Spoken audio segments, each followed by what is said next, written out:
The hands must hang straight down in their black gloves, never fiddling with the sign or with the fabric of his pants or with each other.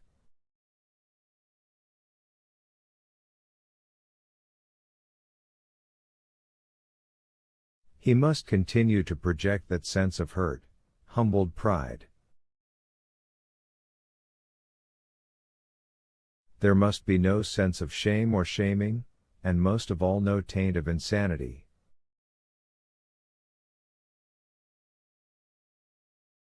He never speaks unless spoken to, and only then when he is spoken to in kindness.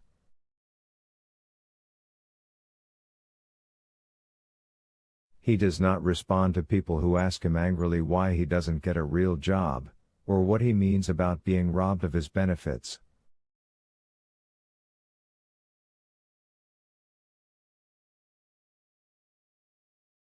He does not argue with those who accuse him of fakery or speak scornfully of a son who would allow his father to put him through school by begging on a street corner.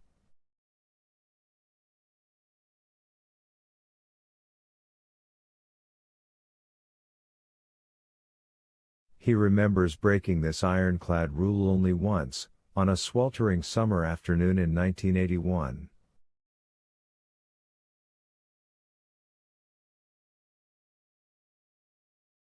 "What school does your son go to?" a woman asked him angrily. He doesn't know what she looked like. By then it was 4 o'clock and he had been as blind as a bat for at least 2 hours, but he had felt anger exploding out of her in all directions, like bedbugs exiting an old mattress.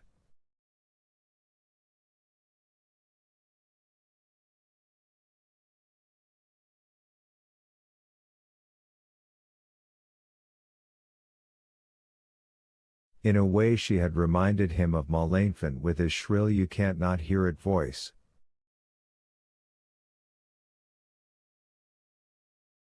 "Tell me which one, I want to mail him a dog turd."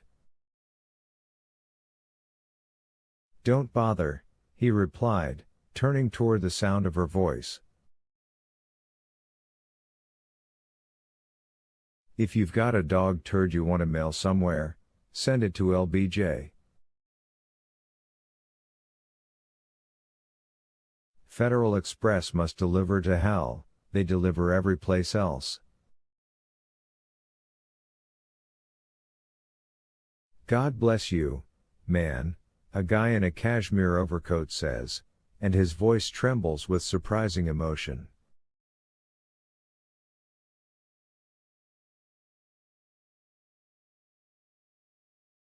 Except blind Willie Garfield isn't surprised. He's heard it all, he reckons, and a bit more. A surprising number of his customers put their money carefully and reverently in the pocket of the baseball glove.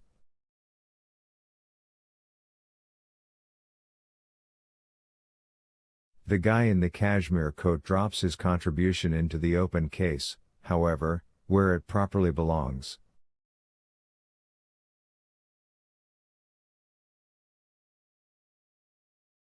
A 5. The workday has begun. 10:45 a.m. So far, so good. He lays his cane down carefully, drops to one knee, and dumps the contents of the baseball glove into the box.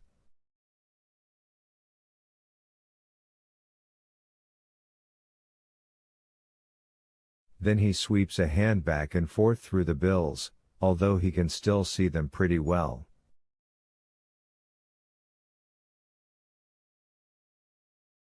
He picks them up, there's $400 or $500 in all, which puts him on the way to a $3,000 day, not great for this time of year, but not bad, either, then rolls them up and slips a rubber band around them.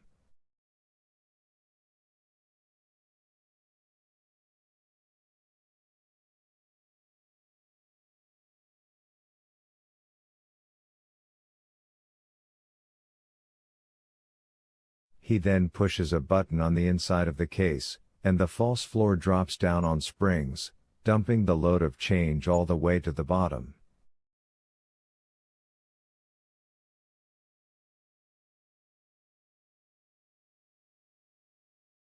He adds the roll of bills, making no attempt to hide what he's doing, but feeling no qualms about it, either. In all the years he has been doing this, no one has ever taken him off.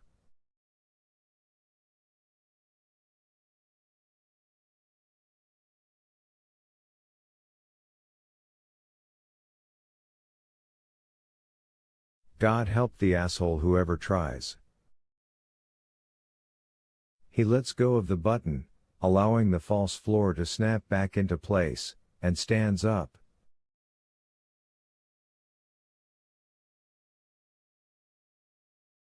A hand immediately presses into the small of his back. "Merry Christmas, Willie," the owner of the hand says. Blind Willie recognizes him by the smell of his cologne. "Merry Christmas, Officer Wheelock," Willie responds. His head remains tilted upward in a faintly questioning posture, his hands hang at his sides, his feet in their brightly polished boots remain apart in a stance not quite wide enough to be parade rest but nowhere near tight enough to pass as attention.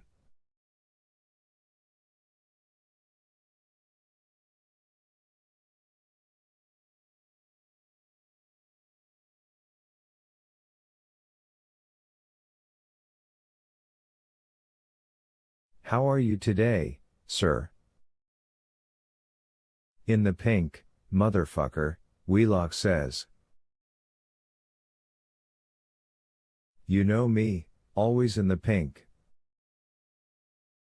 Here comes a man in a topcoat hanging open over a bright red ski sweater. His hair is short, black on top, gray on the sides. His face has a stern, carved look Blind Willie recognizes at once.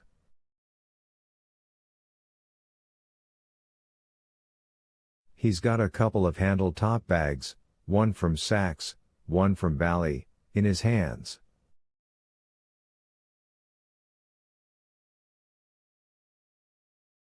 He stops and reads the sign. "Dong Ha?"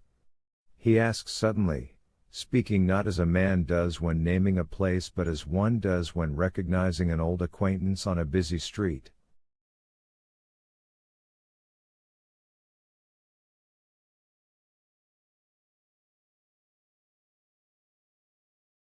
"Yes, sir," Blind Willie says. "Who was your CO?"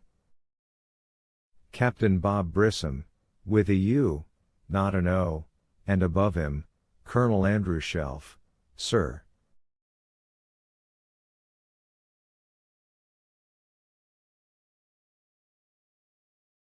"I heard of Shelf," says the man in the open coat.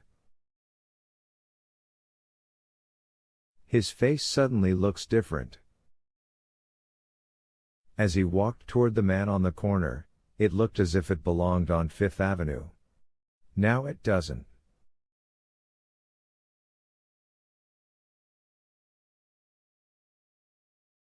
Never met him, though. Toward the end of my run, we didn't see anyone with much rank, sir.